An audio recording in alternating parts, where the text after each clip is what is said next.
Our test automation framework can not only be used in the CI for smoke test, it can also be used to drive the regression test in the continuous integration, which includes the performance test, the stress test, and the regression test. In the previous releases, as the manual test cases were many, some regression test suites were run around every few weeks. When a regression bug is found, it is a little difficult to trace back which bug fix or feature causes the issue. But now we use Jenkins scheduled jobs to automatically run a performance test and a stress test every week. And for some core regression test suites, they are run every night. In this frequent test cycle, once a bug is found, it is very easy to find which dev branch caused the issue. Now I'll show how does the continuous integration work with the basic performance test.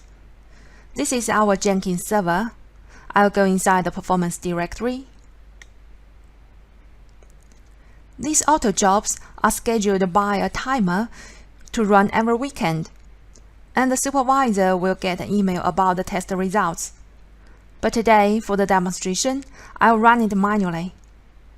Let's click UD822 Performance Test on Linux, and click the Build with Parameters. If I omit the build package, it will automatically install the latest UD822 build package. And I'll also omit the email too, as the default value is emailed to the person who ran the job. Now we can see it starts running the performance test. We have many performance test suites. This is only our basic performance test suite, which tests the response time of the various categories like assign, dynamic array, raise, convert, read, write, and etc. It usually takes about half an hour, so I'll pause for a few minutes to let it complete. Then I'll show the test results.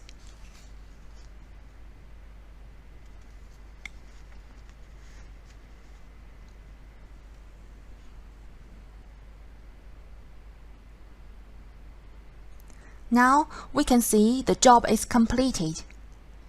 How long does it take? It takes about 30 minutes.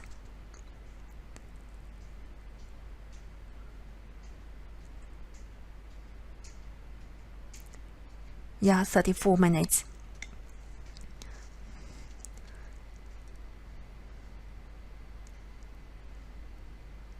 Next, we'll go to see its test report.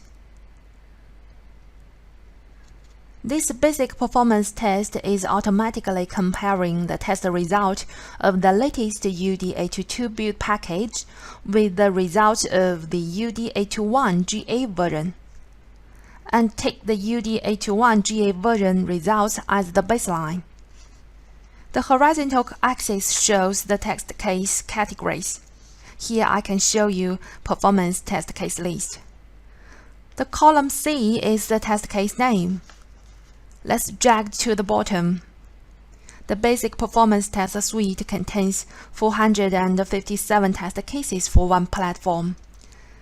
As the test cases are many, we don't want the graph to show every test case result. Instead, we classify the test cases into categories.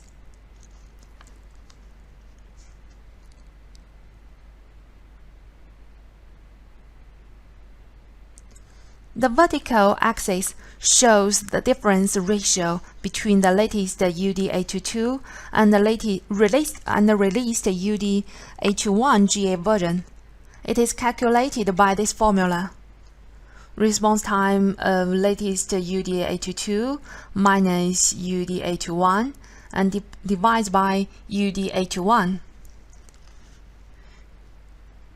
In this image, if the blue line is below the zero line, it means the performance is better than UD821 in some degree.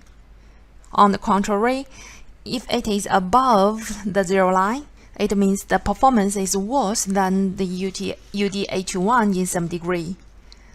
And if the value on this blue line exceeds the threshold which is shown in the red line, it means the performance of the latest version is not acceptable, which needs to be investigated and fixed.